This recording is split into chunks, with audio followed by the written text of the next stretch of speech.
Mogoče se posvetiva prav otrokom. Kako naj jim dopovemo, da je smiselno imeti varna gesla? Ko vzamemo neko frazo, ne vem, rad jem čokolado ob petkih. Pravi nekaj, kar si bo otrok enostavno zapomnil, bo zanga še vedno unikatno, ne? Ampak da ne bom recimo jaz, kot nekdo zunanji tega gesla enostavno ugotovila. Ne? Kaj pa javna Wi-Fi omrežja?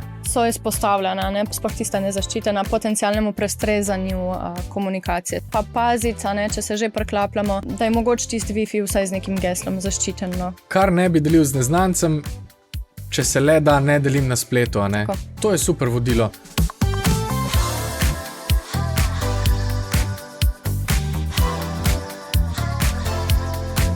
Živjo, dobrodošli v novi epizodi podcasta Uživajmo pametno, kjer o digitalnem svetu in vseh temah povezanih z njim govorimo sproščeno in pametno. Radi bi vam ponudili čim več konkretnih nasvetov, zato da bo vaše bivanje v digitalnem svetu bolj prijetno in varno. Danes govorimo o kibernetski varnosti s poudarkom na kibernetski varnosti za otroke. Z mano je Živa Drobnič-Kvartuč, strokovna sodelavka Telekoma, ki deluje na področju informacijske in kibernetske varnosti. Živjo, Živa? Živjo. Vesel sem, da si tu, a lahko začneva kar na začetku. Kako sploh govoriti o digitalnem svetu? A imaš kak konkreten predlog? Ja, kar se otrok tiče, po mojem najbolj začeti takrat, ko prvič stopijo v stik s tem digitalnim svetom, recimo, ne vem, ali s telefonom, s tablico, z računalnikom, takrat, ko se dejansko prvič srečajo s tem, se pravi, stopimo z njimi, in z njimi poskušamo uporabljati te naprave in pokazati, kako delujejo, kakšne so recimo lahko kakšne nastavitve in tako naprej. Pa predvsem mogoče, da temeljimo tudi na tem, se pravi, izhajamo iz otrokovega sveta. Kaj našega otroka zanima, kaj zanima mogoče tudi to generacijo, njegove vrstnike in na podlagi kakšnih primerov mogoče predstavimo digitalni svet na temi, ki mu je blizu. Da na ta uporabimo način, ja. interes za raziskovanje potem širšega sveta. Tako. Kaj pa druge teme povezane z digitalnim svetom? Recimo, zdaj mi je na pamet padel digitalni odtis. Ja. Kako naj otroku razložim, kaj to je? A imaš kakšno idejo? Ja, zdaj po mojem, če bomo začeli s tem, digitalni odtis je vse, kar pustimo na internetu, bo začel otrok malo zehati zraven. Tako da, seveda, fajn, da predstavimo sam pomen. Mogoče pa spet na kakem primeru. Konec koncev, recimo, če brskamo kdaj po, ne vem, ali kakih socialnih omrežjih, ali na kakšnih novičarskih portalih, pa vemo, da je tam ogromen komentarjev.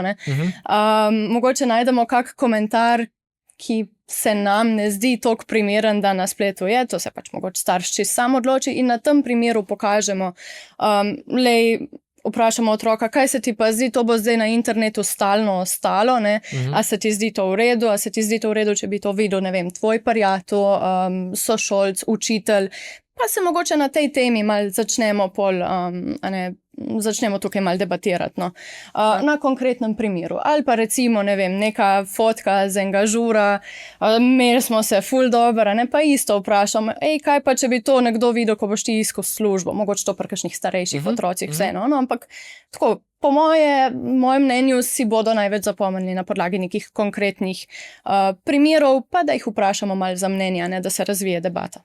Ja, super, se pravi, da jim ne solimo pameti, ampak se z njimi pogovarjamo o tej temi in iščemo njihovo mnenje. Tako. Zdaj sem pomislil, to nas tudi kot uporabnike, odrasle uporabnike sili v to, da ta digitalni svet opazujemo čez perspektivo varnosti, se pravi, da tudi mi razmišljamo o digitalnem odtisu, da tudi mi razmišljamo recimo o potencialnih zlorabah, nevarnostih in tako naprej. Ja. Pa ko si govorila, sem pomislil tudi na to, da je prispodoba tega, recimo digitalnega odtisa, taka, oziroma takšna, kot če bi jaz doma pred svojo sobo razstavljal vsako stvar, ki sem jo kadarkoli rekel, ki se mi je kadarkoli zgodila na ulici, bi bila vidna vsema. Tako da je te stvari res dobro ozavestiti. Kaj pa, če se spustiva zdaj pa še bolj na temo same varnosti? Kako pa naj začnemo otrokom predstavljati digitalni svet tudi kot potencialno nevaren? A jim naj kar vsako stvar, ki jo vidimo, spet izpostavimo pa rečemo, glej, to je nevarno, to je nevarno, to je nevarno, ali ne? To je pol malo preveč, ne vem, ne želimo jih seveda prestrašiti in povzročiti, da se pol čez vase potegnejo, pa da se mogoče s tem digitalnim svetom sploh ne bi seznanjali več, ker vseeno je to uporabna zadeva v tem času. Ampak ja, ne vem, obstaja tudi na kakšnih portalih, recimo safe.si, ima neko stran posebej za otroke, pa so tudi kakšni videi, kakšne interaktivne vsebine, ki na zelo lep način to otroku približajo, da ni tistega ali strašenja prekomernega, ali da ni recimo, kako bom po domače povedala, nakladanja staršev, kakor si prej rekel, da jim ne solimo pameti preveč. Ja. Tako da ja, mogoče s kakšnimi takimi vsebinami, tudi konec koncev na YouTubeu, veliko filmčkov je o tem, tudi prilagojenih otrokom na ta način. Lahko začnemo, mogoče, ne? Zdaj si omenila YouTube, pa sem si predstavljal recimo starša, ki sedi s svojim otrokom, pa imate odprto to aplikacijo. Kakšne nastavitve bi bilo dobro skupaj preveriti? Ok, rečemo v YouTubeu, kot aplikaciji, na kateri gledamo stvari, ampak pa še širše, tudi na telefonu. Če bi se usedla skupaj z otrokom in bi imela en tak pregled vseh nastavitev, ki jih imava in so povezane z varnostjo, na kaj bi bilo dobro biti pozoren? Zdaj mogoče pri otrocih, mladostnikih bi najprej izpostavila ta družbena omrežja, spletna družbena omrežja, ne vem, kaj je sicer trenutno najbolj popularno, ko sem bila jaz, je bil Facebook, ampak zdaj verjetno kak TikTok, Instagram, Snapchat. Fajn je skupaj z otrokom seveda, ne da gremo zdaj v vlogi kakega nadzornika, ampak da se usedemo skupaj z otrokom, pogledamo, kdo lahko njegov profil sploh odkrije in vidi. To se da lepo najti v nastavitvah zasebnosti v posameznih aplikacijah. Vidimo, a ima profil javen, zaseben, kdo ga lahko dodaja med prijatelje, kdo lahko komunicira z njim, konec koncu, da mogoče omejimo kakšne neželene stike. To malo ga podučimo, seveda, spet smo nazaj pri digitalnem odtisu, kakšne fotografije recimo objavlja, kdo to lahko vidi. Se pravi, tudi na ravni naprave same, lahko starši se bojo malo bolj znajdli, verjetno, če bodo šli v nastavitev posamezne aplikacije. Ker aplikacije zbirajo celo vrsto podatkov, se pravi lokacija, lahko imajo dovoljenje do mikrofona, do fotoaparata, stikov, kakorkoli. In je fajn, da gre starš spet skupaj z otrokom malo pogledati te nastavitve. Ne vem, neka beležka najverjetneje ne rabi dostopa do mikrofona. Socialno omrežje ne rabi nujno dostopa do lokacije ves časa, da seveda ti podatki ne bi kam ušli. Kadar ne bi bilo treba. Ja, nekaj časa nazaj je bila kar problematična ravno ta lokacija, ker je bila lahko na nekaterih objavah na družabnih omrežjih kar pripeta zraven, ne vede, brez uporabnikove vednosti. To ali pa recimo tudi v pogovorih, v Messengerju, recimo otroci lahko med sabo delijo lokacijo, ok, jaz sem zdaj na poti, kje se dobimo, v redu, deli direktno v pogovoru lokacijo, svojo točno, kakor toka, kar verjetno, če bi prišlo do komunikacije s kakšnim neznancem, ne bi bilo lih fajn. Tako da na to je fajn biti pozoren. Super. Kaj pa varnost samih gesel? Sej o tem smo že govorili, ampak mogoče se posvetiva prav otrokom. Kako naj jim dopovemo, da je smiselno imeti varna gesla in kako naj jim potem predlagamo, da si ga naredijo sami ali pa morda, da ga ustvarimo skupaj, ali pa jih imamo kje napisana ali ne, kaj misliš? Ja, tako, nočemo jim preveč zakomplicirati zadeve. Zdaj, ok, jaz bi lahko v varnosti gesel verjetno kar nek časa nakladala za nekoga odraslega, pri otrocih je drugače. Ampak vseeno pa bi se držala teh osnovnih načel. Fajn je, da je dovolj dolgo. Za osnovo si lahko vzamemo neko frazo. Ne vem, rad jem čokolado ob petkih. Rad jem čokolado ob petkih. Pač kot nek stavek. Pol pa to recimo pretvorimo, ok, bomo z tega naredili geslo, ob petkih čokolada. Recimo, sicer to je že kar precej dolgo, ampak recimo, da si bomo to lahko zapomnili. Prve črke vsake besede lahko zapišemo z veliko začetenco potem, kakšne A-je zamenjamo, ne vem, z afno, s štirico, I-je z enko, E-je, če bi bil kakšen s trojko na ta način, ali pa s kakšnim simbolom, pa recimo na koncu dodamo še, ne vem, neko številko, ki nam nekaj pomeni. Mogoče ni treba jih dati svojega točnega rojstnega dneva, ker tega v geslih ne želimo razkrivati, ali pa kakšnega emša, ali karkoli, definitivno ne. Ampak je na ta način. Se pravi, nekaj, kar si bo otrok enostavno zapomnil, bo zanga še vedno unikatno, ne? Sicer ta čokolada ob petkih verjamem, da je vsem blizu, ampak da ne bom recimo jaz kot nekdo zunanji tega gesla enostavno ugotovila. Ne? To je temelj, ki ga pač spet, kakor sva že na začetku govorila, najlažje predstavimo skozi primere. Ne? Pa ne zdaj tega gesla uporabiti, ker smo ga tukaj razkrili. Ne ustvarite si gesla ob petkih, čokolada, ne vem kaj še, klicaj, vprašaj, tako. Ja, prosim, takoj. Ne, ampak na podoben princip. Tako. V bistvu paziš na to, da je prava dolžina, da je geslo relativno dolgo, pa tudi, da ima kaj številke, posebne znake. Ali... Tako, to so neke osnove, ne? Ampak mogoče za otroka fajn, da ga malo povprašamo, kaj je pa tebi blizu. Ne to, da naredi po nekem vzorcu, ki si ga bo zapomnil. Ne? Da lepo pol tam vedel, sem ti dal afno ali sem dal 4 namesto aja. Ne vem, spet odvisno od otrokove starosti. No? Mogoče proti koncu osnovne šole to ni več toliko zakompliciran, tam pred 10-11 letih pa mogoče še malo. Tako da mogoče otrokom tudi malo pomagati pri ustvarjanju gesla, pa fajn je, da če uporablja več stvari, da geslo ni povsod enako. Ja, se to je tudi pri odraslih, pogosta težava. Veliko krat nas srbi, da bi imeli kar povsod enako geslo, pa nas to lahko potem udari po prstih. Sem pa pomislil zdaj, ko sva govorila o tem ustvarjanju gesel, to bi lahko bila tudi zelo zabavna družinska aktivnost. Namreč, neko igrco recimo. Tako, ustvarite eno varno geslo, pa mogoče se ga tudi spreminja recimo enkrat na neko določeno obdobje, pa lahko to postane zabaven tudi možganski izziv, ne? Pa za celo družinsko aktivnost. Ja, in potem lahko tudi starši spremenijo svoje geslo, ker priznajmo si tudi, mi ga veliko krat ne spreminjamo, ali pa naši brati, sestri, vsi. Imamo en dan, recimo, kako pogosto pa bi bilo dobro menjati gesla? Tako enkrat na leto, je fajn za večino stvari, kar bi. Se pravi, službeno okolje je seveda nekaj drugega, ampak mogoče za kakšno privat rabo enkrat na leto, ali pa če se ugotovi, da je nekdo naše geslo razkrivane. Da je nekdo geslo ukradel, seveda potem takoj spremeniti. Imam genialno idejo. 1. januarja, po praznovanju novega leta, preden pojeste sarme, se usedemo skupaj za mizo in si naredimo nova gesla in potem si jih spremenimo, vsak si naredi teh 400 gesel, otroci verjetno malo manj. To bi bilo idealno. Ja, mislim, težko si jih bomo 400 zapomnili, ampak ja. Tukaj nam lahko mogoče na pomoč pridejo tudi kakšni upravljalniki gesel. Tako. Je pa mogoče to za tiste malo starejše otroke. Je pa fajn, tudi dejansko ti upravljalci gesel, določeni so že vgrajeni, noter v telefonih, recimo, tudi sami predlagajo neko varno, dovolj kompleksno geslo in ga tudi shranijo. Tako da to je mogoče rešitev za kasneje, ko se nam teh gesel res nabere cela množica. Ja, priznam, jaz jih tudi pogosto pozabljam, ampak vem, da se jih da danes relativno enostavno tudi ponastaviti, če imamo urejene te nekak sekundarne povezave. Se pravi, kaj lahko jaz kot starš naredim za to, da tudi če se otroku vse poruši, če se mu zaklene geslo, če ga pozabi, da ga potem lahko rešim. Ja, lahko se da za obnovitev, se pravi staršev mail, staršev telefonsko številko, tako da to je en način, ko bo otrok pozabil geslo, se pravi, da možni načini obnovitve in se pošle potrditven mail ali pa SMS koda na staršev kontakta.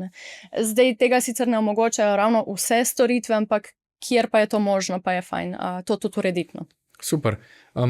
Kakšno pa je tvoje stališče glede tudi ene zelo famozne besedne zveze, ki jo pogosto uporabimo, dvofaktorska autentikacija. Kaj pa tu v odnosu starš-otrok? Najbrž jaz kot starš ne bom za vsako stvar imel pri sebi autentikacijo za svojega otroka. Razumete, kaj mislim? Se pravi, dvofaktorska autentikacija pomeni, da če se nekdo prijavi z novo napravo, potem ta prijava pošlje poziv na neko že vzpostavljeno napravo, da potrdimo to prijavo. Ja. Kaj misliš, je bilo smiselno razmišljati, da imamo to ločeno, da je en v družini ta autentikator, ali se to otroci lahko pač naučijo delati sami? Mislim, fajn je, da na začetku, po moje, da so to starši, mogoče celo pač kakšni starejši bratje, sestre, kakorkoli, če seveda pride do situacije, v kateri bi bilo treba geslo ponastaviti. Je sicer tako. ne bi jaz teh kanalov odpirala preveč ljudem. Ne? Tako da mogoče dajmo ostati pri tem, da sta to starša. Za mlajše otroke, seveda pa potem kasneje, ko so dovolj stari, ko mogoče ta koncept razumejo, jim tudi, ne vem, na svojem mailu ponazorimo, kako to poteka. Se pravi, zdaj se bom pa vpisal, tukaj le na Gmail, no in bo mogel še nekaj potrditi. Ne? Potrdiš, ne vem, ali z SMS kodo, ali v autentikatorju, ki je ločena aplikacija. Se pravi, tole konkretno pokazati otroku, kako deluje, pa potem mogoče, ko on to prvič uporabi, biti zraven, ne, in ga mal voditi skozi ta postopek. Je pa res, da verjetno za najmlajše to še čist ni. No. Ampak to je super ideja. V bistvu lahko vedno tudi potencialne zaplete, kar zvadimo z otroki. Lahko jim konkretno pokažemo, naprimer, kaj se zgodi, ko pozabim geslo, kakšen je postopek, kaj se zgodi, če se nekdo drug z drugo napravo prijavi v moj račun, pa jaz želim to potrditi. Lahko bi celo recimo igrali eno situacijo, kjer je nekdo drug na telefonu, recimo nekdo, ki se prijavlja lažno v moj profil, pa bo otrok videl, kako bi to izgledalo, če nekdo drug zahteva to autentikacijo. Recimo, tudi v krogu družine se to, ne vem, če imamo kakšnega brata, sestro, rečemo, dej, probaj se zdaj prijaviti na tale mail. In otrok vidi točno, bo dobil opozorilo, bo dobil poziv k vpisu s temle autentikatorjem oziroma SMS kodo. Tako da, na primerih, po mojem, za otroke še vedno je najbolj učinkovito. Super. Če še malo razširiva to temo, pa se dotakneva kar celotne varnosti naprav kot takih. O čem pa lahko razmišljamo tu? Osnove bom rajš najprej povedala, ker zdaj sem delala sicer prav na področju kibernetske varnosti in gremo tukaj lahko zelo v detajle, ampak za potrebe tega podcasta raj ne. Tako da osnova, da imamo na napravi nameščeno neko antivirusno zaščito, predvsem pač na računalnikih, ki preprečujejo kakšno namestitev zlonamernih programov, odpiranje zlonamernih povezav recimo, potem tudi zaklepanje konec koncev zaslonov naših naprav, da ne pustimo računalnika, ko zapustimo mesto, kar odklenemo.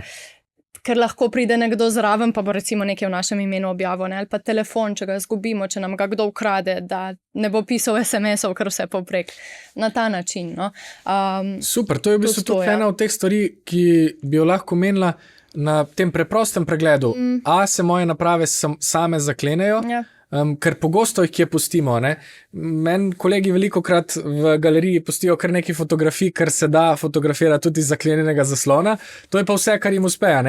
Če pa bi telefon bil odklenjen, pa bi lahko potencialni zlikovci naredili marsikaj. Ali kličejo okrog, pa recimo, ne vem, lahko otrok pozabi telefon na treningu. Ga vzame nekdo, ki nima lih dobrih namenov, kliče starše in začne lahko tudi konec koncev v najslabšem primeru kaj izsiljevati. Tako je, sej. Zdaj, je v nevarnosti, dajte mi nakazati denar, ne vem, to je sicer res ekstremen primer, ampak ni pa nemogoče. No, pa tudi v manj ekstremnih primerih imamo lahko nevšečnosti, različni zapleti, ki si jih gotovo lahko predstavljate, če nekdo vzame tvoj telefon, lahko tudi iz čistega heca, bolje je, da je zaklenjen, pa imam potem mera.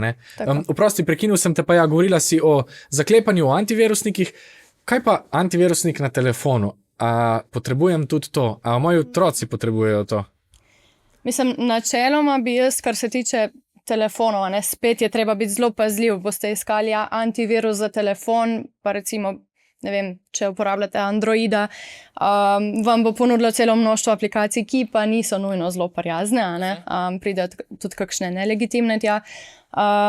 Tako da ne vem, mogoče sama higiena uporabe tega telefona, kako bi rekla, se pravi, da otroka naučimo, kako to varno uporabljati, da ne odpira kakšnih neznanih linkov, da ne prenaša neznanih aplikacij, neznanega izvora.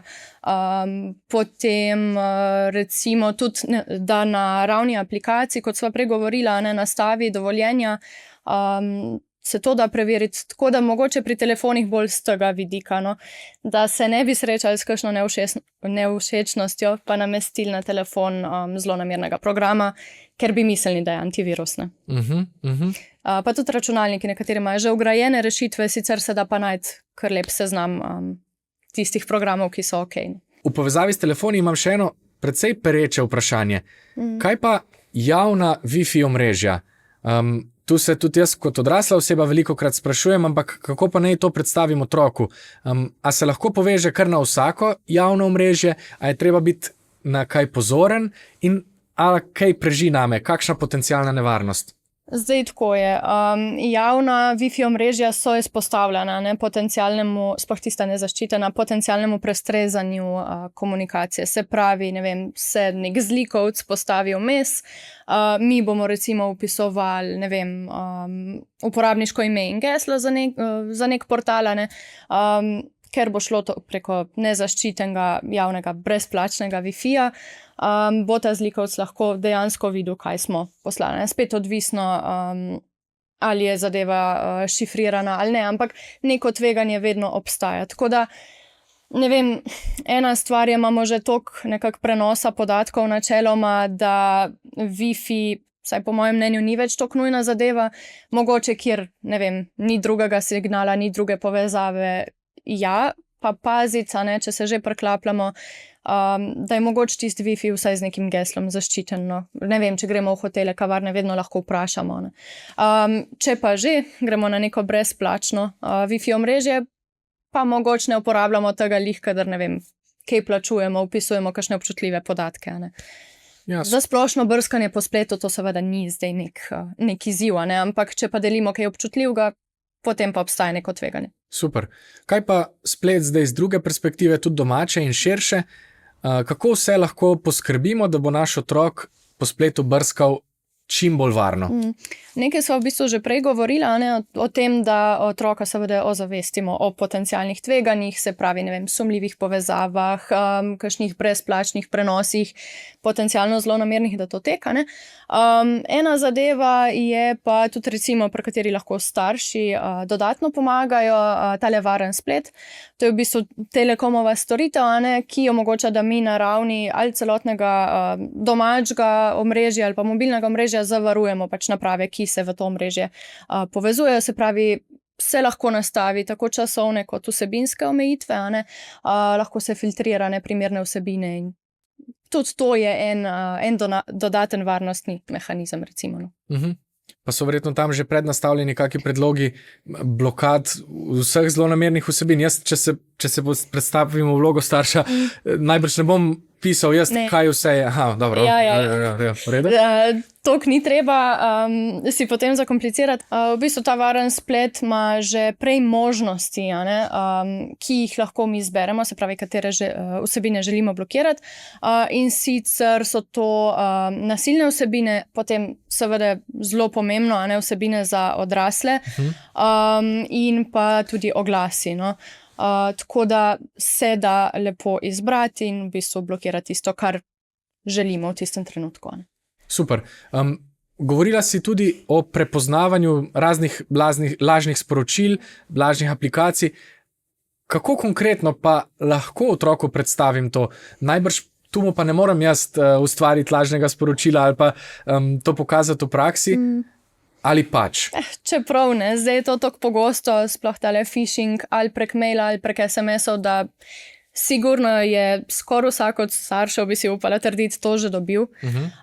Predvsem recimo, zdaj so zelo pogosti tile SMS-ji, ki se lažno predstavljajo kot banka, pa da je treba nujno nekaj narediti. Tako da ja, jaz bi še zmeraj rekla na primeru. Pa seveda gremo pol po korakcih, a je pošiljatelj znan?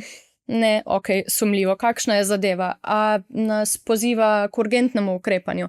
A je noter kakšna skrita povezava? Vse te zadeve vzamemo v zakup in jih seveda predstavimo otroku, da bo kasneje to lahko prepoznal tudi sam. Super. Kaj pa pri delu z umetno inteligenco, ki jo tudi dojemam kot nek podaljšek spleta, na kaj vse lahko opozorimo otroka? Zdaj tako, saj ta umetna inteligenca je zdaj res zelo popularna, povsod nas z njo bombardirajo, bi rekla. Saj ne rečem, otroci si lahko pomagajo z njo, pri generiranju ali kakšnih besedil, tudi slik, konc koncu, verjetno kakšen si pomaga tudi pri domači nalogi, pri kakšnih pisnih izdelkih. Ampak tako, treba jim je povedati, da umetna inteligenca vsaj zaenkrat še ni nezmotljiva. Dostikrat, če ne ve odgovora na naše vprašanje, si bo pa kar nekaj, rečemo, da halucinira, a ne, si bo kar nekaj izmislila. In fajn je, da se otroci zavedajo tudi tega vidika, da ni nujno, če bojo, ne vem, delali domačo nalogo in bo umetna inteligenca odgovorila pravilno, ne vseeno preverijo to pri drugih virih. Ne. Je pa še tako uradno, ta orodja umetne inteligence vsaj večinoma omejujejo uporabo, da je otrok star minimalno 13 let. Aha. Ampak dobro, sej verjetno vsi vemo, ne, tudi ko je bil Facebook, pač verjetno večina vpiše drugoletnico rojstva in je to, ne, tako da še vedno je to ozaveščanje ključnega pomena, no. Ali pa recimo kakšne neprimerne vsebine, ne, se tudi pač umetna inteligenca nima nekih etičnih, moralnih načel, ne, tako da lahko kreira tudi neprimerne vsebine. In mogoče otroku razložiti, da ne si tako, kot v drugih situacijah v življenju, ne si z umetno inteligenco ne pomaga tako, da bo naredila nekaj, kar otrok ne bi želel, da naredi nekdo tretji njemu. Ne. Se pravi, da ne dela s tem, kar umetna inteligenca zgenerira kakšne škode, koga užali, izsiljuje, kakorkoli. Kaj pa pri deljenju lastnih podatkov, lahko tu tudi pazimo na to, je fino biti pozoren na to, kaj recimo vse naložimo v nek klepetalnik, ali teh zadržkov nimamo? Definitivno zadržki tukaj bi morali obstajati. Umetna inteligenca se uči iz tega, kar mi vanjo vpišemo. Se pravi, ne vem, če bomo mi noter dali v nekem dnevu svoj naslov, pa potem čez en teden rojstni datum, pa potem čez en teden, ne vem, še osnovno šolo, če bo dal otroku, katero hodi. To se bo nekje shranilo in dejansko bo zadaj recimo se že začel delati profil otroka. Ne? Tako da je treba paziti na to, kaj delimo. Načeloma bi jaz dala usmeritev, no, kar ne bi delil z nekim neznancem na ulici, ne deli z umetno inteligenco, pa tudi na splošno na spletu. Ne, no. Definitivno se ti podatki, kot sem rekla, uporabljajo za učenje, se nekje shranjujejo, lahko se tudi odvisno od pogojev uporabe delijo naprej. Mogoče tudi za starše, če vejo, da otrok uporablja kakšno od teh orodij, je fajn, da si mal pogledajo pogoje uporabe, no, zakaj se podatki uporabljajo pol naprej. To je super vodilo. Kar ne bi delil z neznancem, če se le da, ne delim na spletu. Sej pri odraslih je to kdaj morda težje, ker kdaj tudi seveda delamo na spletu stvari, kjer delimo, lahko tudi osebne podatke, mogoče v čist poklicnem kontekstu, ampak ja, otroci pa načeloma ne bi prihajali do trenutkov, ko bodo delili svoje osebne podatke na medmrežju. A se lahko na hitro dotakneva še potencialnih pa prav nevarnosti pasti, ki prežijo na njih v odnosu z drugimi ljudmi na spletu, recimo v Discord skupinah, ki so danes zelo popularne in v katerih je lahko marsikdo. Kako ne otrokom predstavimo potencialne zlorabe, ki se jim lahko zgodijo na vseeno mogoče ne tako krut način ali pa preveč odbijajoč? Ja, verjetno ni fajn biti preveč spet nazoren, mogoče začeti z vprašanjem, kaj pa, če bi, ne vem, tebi pisal nekdo, ki ga ne poznaš, da se dobita, ne vem, v parku, da mu pošlješ kakšno slikco, kaj bi naredil? Ali pa mogoče, da še malo distance naredimo, kaj bi svetoval prijatelju, ki bi mu nek neznanec tole napisal. Mogoče tako, da se pol seveda odpre razprava in vmes med to razpravo pojasnimo še kakšen znak, kako to prepoznati, ne vem, ali za grooming, če gremo konkretno v grooming, se pravi, to je, ko nek neznanec z otrokom naveže stik, po spletu spostavi zaupanje, pa se pol začne počasi kakšno izsiljevanje za kakšne neprimerne slike, videe, ne vem, značilne so recimo pretirane pohvale, ali kakšna darila, obljube, potem prošnje za slike, tako da začnemo s tistim, kaj bi recimo prijatelju svetoval o tej situaciji, potem se pa sproti, seveda na nek ne preveč vsiljiv, ne preveč nazoren način predstavimo tudi te znake. Grooming je torej ena od teh. Lahko naštejeva še ostale, sej to večkrat omenjamo, ampak mislim, da se je dobro o teh stvarih informirati. Ja, recimo spletno nasilništvo, zdaj mogoče komu bolj poznano kot cyberbullying, zdaj to pa ni nujno, da prihaja od nekega neznanca, lahko je tudi od vrstnikov, tako da tudi tukaj je treba pa otroku predvsem, seveda tudi pri groomingu, da ne bo pomote, v vseh teh situacijah predstaviti, da je varno o tem govoriti. Zdaj to se pa seveda gradi na dolgi rok. je treba vzpostaviti z otrokom neko zaupanje, odprto komunikacijo in tudi starši se ne smejo bati pogovarjati o teh temah. Ne spet preveč zavijati v vato, ampak na primeren način predstaviti. Ker če pride do kakšnega spletnega nasilništva, pač nočejo verjetno starši, da se otrok pol zapre vase, pa si še kaj naredi. Je še kakšno od teh področji, ki bi se jih lahko dotaknili, se pravi grooming, cyberbullying, so še kakšne potencialne pasti v tej komunikaciji? V komunikaciji, lažni profili, se lahko bi v bistvu šla v obratnem vrstnem redu, ker lažni profili se pa lahko uporabljajo tako za grooming kot za cyberbullying. Se pravi, ne vem, na spletnih socialnih omrežjih si lahko kdorkoli ustvari karkoli, lahko je tam nek Janez Novak. Tako da ja, tudi tukaj mogoče kakšno vodilo 3 vprašanj. Če te kontaktira nekdo, za katerega nisi prepričan, da je tisti, za kogar se predstavlja, pa ponavadi je to skozi komunikacijo že na neki točki začnejo zvoniti alarmi, postavi mu 3 vprašanja osebno, recimo, in če ne zna nanje odgovoriti, če ne zna povedati nekih 3 dejstev, čist preprostih o sebi, gre lahko za lažen profil. Recimo, ne vem, se predstavlja kot prijateljica Anja, ti jo poznaš. Boš vprašal, ne vem, neka 3 vprašanja o Anji. Razumem. Torej, kako lahko jaz zašijem nekoga, ki se lažno predstavlja za resnično osebo iz mojega življenja? Razumem. Tako. In kaj gre za vodilo 3 vprašanj? Recimo. Kakšno je to vodilo? Ja, da se postavi recimo o tisti osebi, ki jo dejansko poznaš, pa sumiš, da se ta profil lažno predstavlja. 3 vprašanja o tej osebi, čisto splošno. Super. Razumem, v bistvu bi lahko to mojo prijateljico Anjo torej vprašal, Anja, a se spomniš, kje sva bila lani poleti, avgusta? In če je že tam tisto jeclanje, ne vem, pa ne bi delil, se ne spomnim, je mogoče že malo sumljivo, pa pol spet seveda, kakor sem prej omenila, da ve, da gre lahko tudi staršu o tem. Pa konc koncu, da Anja vpraša, če je to ona. Pa res, po drugem kanalu, ne? Tako. Tukaj tudi tvegamo, da bo sicer potem dejanska Anja, če smo jo osumili tega, tudi bila sumničava do nas, pa nas bo mogoče poklicala v končni fazi. Boljš preveriti. Tako, se strinjam.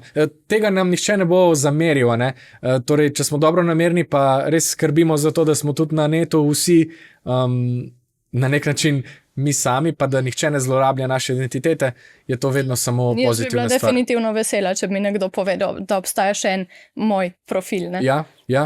Danes seveda to lahko tudi prijavljamo, ampak ni nujno, da bo ta prijava tako hitro sprejeta na različnih omrežjih, so različni postopki in lahko traja, preden zadevi pridemo do dna.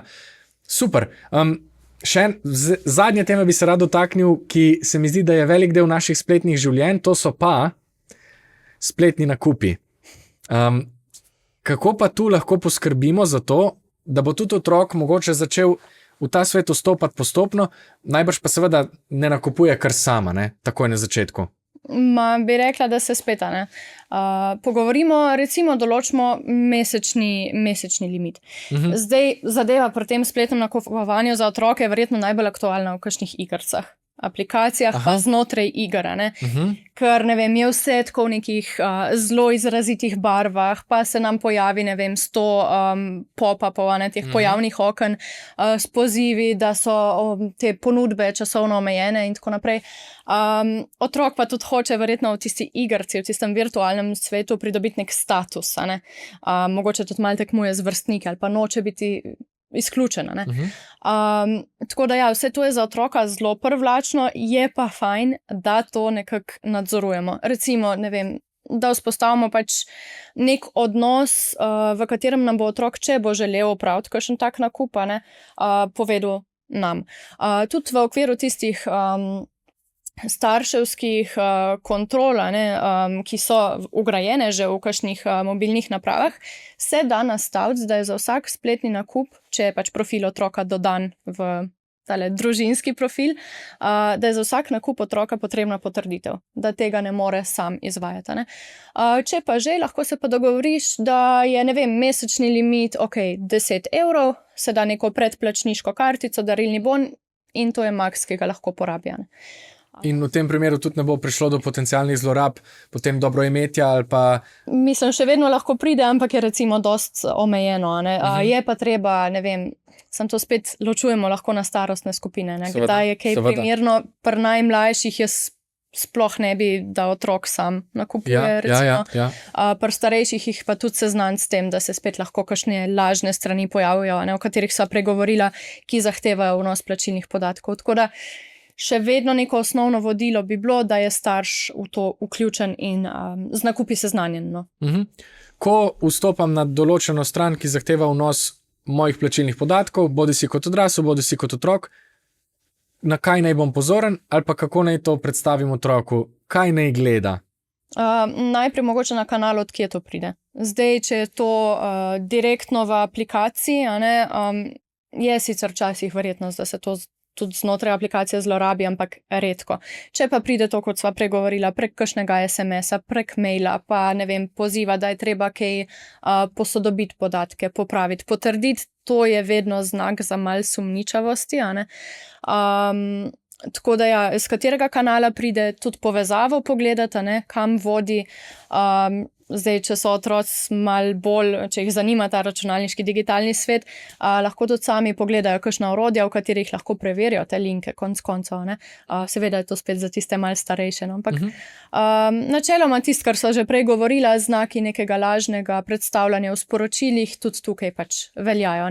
Pa potem mogoče tudi, če se odpre tista spletna stran, če zgleda mal čuden, ampak tukaj se pa zdaj da že kar dobro narediti, tako da je lahko kar prepričljivo. Dvojnik, ki je po videzu res podoben. Ni tak problem narediti, tudi recimo s pomočjo te famozne umetne inteligence. Ojoj, kako pa ne potem prepozna? Ampak rekla si pa, predvsem izvor, no. Izvor, pa celo naslov ali pa kam me to vodi, ne?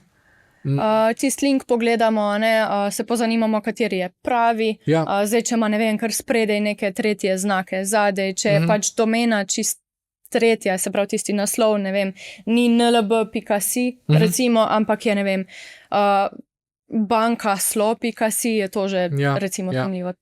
Ampak kogar so se pogovarjala, najlažje na primerih. Je pa fajn, otroku povedati, da če se srečaš s čemu, kar ni prepričan, ne to rajš preverjeno. Ali staršem pa se gre pol naprej raziskovati. Mislim, da ves čas govoriva še o enem sloju previdnosti, ki je lahko vedno zraven, ker tudi na ulici, če bi ti kar nekdo ponudil plačilni terminal ali pa če bi ti nekdo v trgovini z oblačili ponudil svoj plačilni terminal, bi nam bilo takoj sumljivo, to lažje prepoznamo. Mogoče pa moramo samo svojo pozornost v digitalnem svetu tudi usmeriti na to, kje smo, kdo nam ponuja kaj, sploh ko plačujemo. Pa ne klikati prehitro, vedno se prej pač vsaj probati prepričati, ali je legitimno ali ne. Ne kar, se mi mudi, dajmo hitro vse opisati. Tudi to mogoče sporočiti otroku, da to ponotranji, da bo vedno, ne vem, 3-krat, 4-krat premislil, preden bo kakšne take podatke vpisoval in kam pošiljal. Super, premislil in prebral. Saj tudi sam pri sebi opazim velikrat ta, rečemo, živčni refleks, ko sem na neki napravi, neki urejam in bi želel samo čim hitreje priti naprej, ok, next, sprejmem, konec, to je to, Če pa lahko pri sebi ta refleks umirim, pa si rečem, v redu, premisel, preber, lahko tudi 2-krat, 3-krat, pa se lahko izognem marsikakšni nevarnosti, Super. A se ti zdi, da sva izpustila še kakšno pomembno stvar, ki bi jo bilo dobro dodati v povezavi z različnimi temami, preko katerih sva šla? Mislim, da glavno sporočilo bi moglo nekako, pa upam, da je bilo prepoznata skozi celoten pogovor, dejte predvsem starši biti otroku vzor. To se mi zdi, da je ključno. Ne moramo seveda pričakovati od otroka, da se bo v digitalnem svetu vedel povsem varno, če bomo pa mi imeli, ne vem, geslo ABC 1, 2, 3 ali pa bomo vse povprek klikali. Tako da biti vzor, pa ne iti mogoče v pretiran nadzor tukajle, da ne bomo dosegli kontraefekta, ker če jaz iz sebe sklepam, ko sem bila toliko stara, je bil takoj upor. Tako da nastopite bolj kot, ne vem, mentori v taki vlogi, pa predvsem dajati zgled. A bi nam lahko priporočila še kakšna orodja ali pa morda specifične vere, kjer lahko izvemo več informacij, ki so lahko naša vodila? Ja, eno od teh je že tale naša telekom.si pošiljnica pametno, se pravi portal Uživajmo pametno, na katerem lahko najdete v bistvu številne strokovne vsebine, članke z področja varnosti na spletu, tudi podcaste z različnih tem na tem področju in pa tudi konkretna orodja, v bistvu tako takšna, ki spodbujajo komunikacijo. Ja, jaz se spomnim, da sem igral spomin. Ja, tako tale spomin je recimo potem prva pogodba, tudi da se otroci s tem vidikom seznanijo in pa meni zelo taka všečna, tale kviz, spoznajmo, kako poznamo spletne iluzije, v kakšni meri jih prepoznamo in se dejansko lahko in starši in otroci preizkusimo v tem. Tako da ja, je kar ene par tako uporabnih vsebin, ki so tudi na tak zabaven, interaktiven način oblikovane, predstavljene. Kaj pa kakšne druge spletne strani, drugi viri? Se pravi, safe.si je en od takih portalov, ki dost predstavlja temo digitalne spletne varnosti, tako za starše, učitelje, otroke.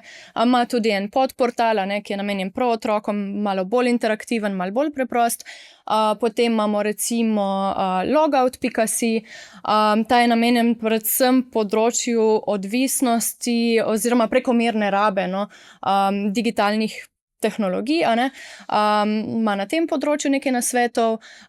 Tom telefon sicer je za splošne stiske namenjen, ampak seveda tudi stiskam, s katerimi se otroci lahko v digitalnem okolju srečajo, in tudi recimo neodvisen.si, neodvisni TV, kjer so tudi številne uporabne vsebine za starše. Potem imamo seveda Varni na internetu, kjer so predstavljene najpogostejše prevare spletne, predvsem kakšni nasveti, kako stati varen v digitalnem svetu. Mogoče za starše bi bil pa zanimiv še kakšen SeedCert, čistko, v smislu, če pride do kakšne večje, bolj izpostavljene grožnje v kibernetskem svetu, si tudi tam lahko še kaj preberejo.